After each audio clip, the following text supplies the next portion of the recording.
Jimbo Fisher in Florida State trying to put an end to that horrendous one-game losing streak. They must do it soon, but they've, of course, have to get to spring practice, work out some kinks, break in some new players. And here to talk about it is Brittnee Taylor Newman of Football.com and also Last Word on Sports. Hey, Brittnee.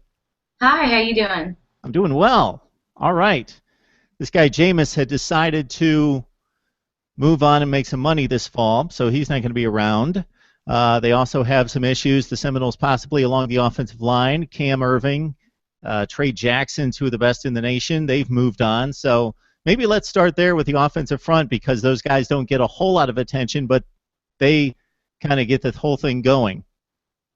Yeah, absolutely. Well, and it's going to be such an important piece of Florida State's offensive front next year. If you've got an inexperienced quarterback, obviously you'd prefer to have an experienced O-line protecting him and giving him a little time to scramble around and think. But unfortunately, Florida State has one Lone Ranger returning to the offensive line this year, and that is left tackle Roderick Johnson. He's not really been in a starting role for that long. He was just plugged into that position during the Miami game in November when Cam Erving was scooted over to center. He filled in for Cam Erving and then finished out the season. Definitely a strong leader and a vocal presence, and is equipped, I think, to sort of help lead some of the newer members of the offensive line going forward, but that will undoubtedly be tricky with so little experience. I think we can expect to see two players filling in at right guard. You've got two JUCO transfers, Kareem who will actually be at left guard, and then Chad Mavity, who will be filling in most likely at right tackle. They both got on campus last year, so had about a year to start taking some reps and getting some experience under their belt. I think that's where you'll see them filling in. And then, obviously, right guard is the position that's left over there, and I think you'll see Wilson Bell and Corey Martinez sort of vying for those starting positions right there. Wilson Bell does have some experience. He's been worked out in both guard and tackle roles. He's been on campus for a while, so he's a little bit more familiar with the offensive system. I would not be surprised at all if he ended up filling in that right guard hole right there. And Ryan Hofield filled in last year for an injured Austin Barron for a little while, did a decent job, had some consistency issues, but I would expect that we will probably see him filling in that center position. So, Brittnee, we've got a very inexperienced offensive line charged with protecting a very inexperienced quarterback. Sean Maguire showed what he had in the Clemson game, played relatively well considering the circumstances, especially threw for like 300 yards in a game that the Seminoles pulled out in overtime. He has that one valuable game of big-time experience. Other than that, I would expect, would be kind of the front runner, but there are also some other guys in the mix. Yeah, Sean Maguire, I think you're correct, is most likely going to be the front runner because he does have one game under his belt, a very, very clutch game, even though it was just one. He did get a few reps at the end of Florida State's loss to Oregon, just kind of some garbage playing time there. For 2014, he went 25 of 49, 339 yards, so not, huge numbers, but okay considering the circumstances and the defense that Clemson brought to that game, which was, I think, ranked 6th nationally at the end of the year in total defense. So we'll have to see where that goes, but as always, Jimbo Fisher has a stable of quarterback talent right behind him waiting to take over his spot. One of those is J.J. Constantino. He's got the size and the athleticism that you would like to see for a starting quarterback. The question with him is his familiarity with the offensive system and how ready he is to be able to lead an entire offense and be making calls on the field, how well he knows the ins and outs of Jimbo Fisher's plan going forward. You do have another freshman who just got on campus. He's an early enrollee, DeAndre Johnson.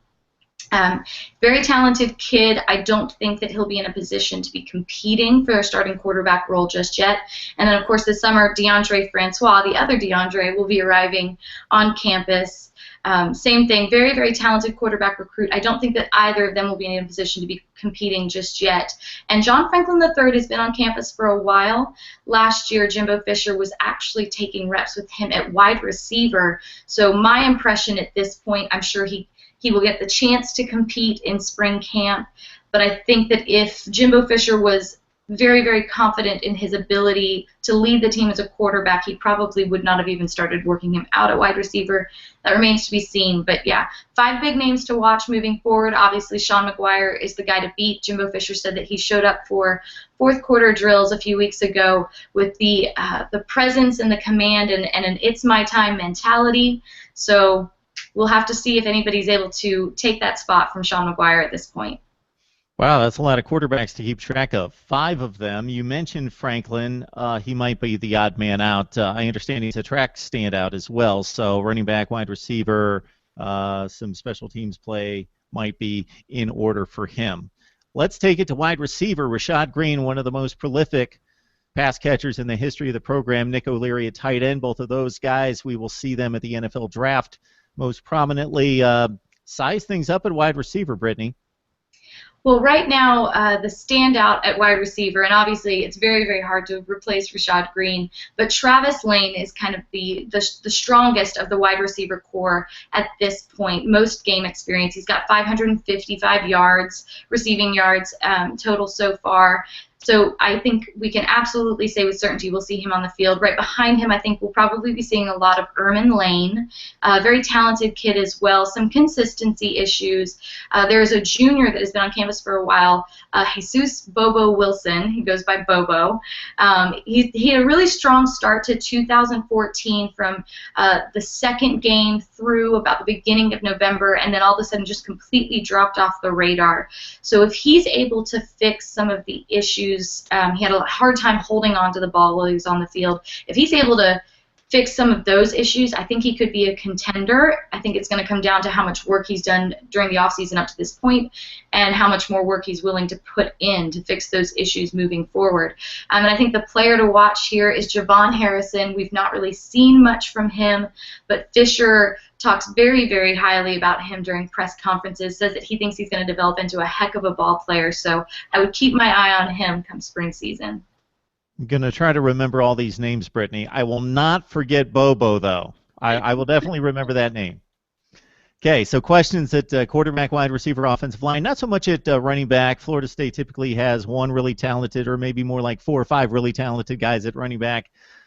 I don't know that I've seen a more talented running back in this program than Dalvin Cook in quite some time. Oh, he's fantastic. Just over 1,000 yards last year, rushing yards. Looks to have a very strong year again this year. If he completes more than 1,000 yards again this year, he'll be the first player, I believe, since Warwick Dunn to have been able to do that a couple of years in a row.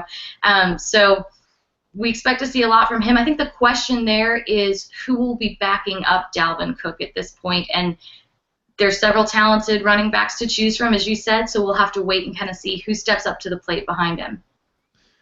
Brittnee Taylor Newman joins us from football.com, and last word on sports. We get the rundown on the Florida State Seminoles. Brittnee also covers the SEC and the rest of the ACC as well. Brittnee, thank you so much. Yeah, absolutely. Thanks for having me.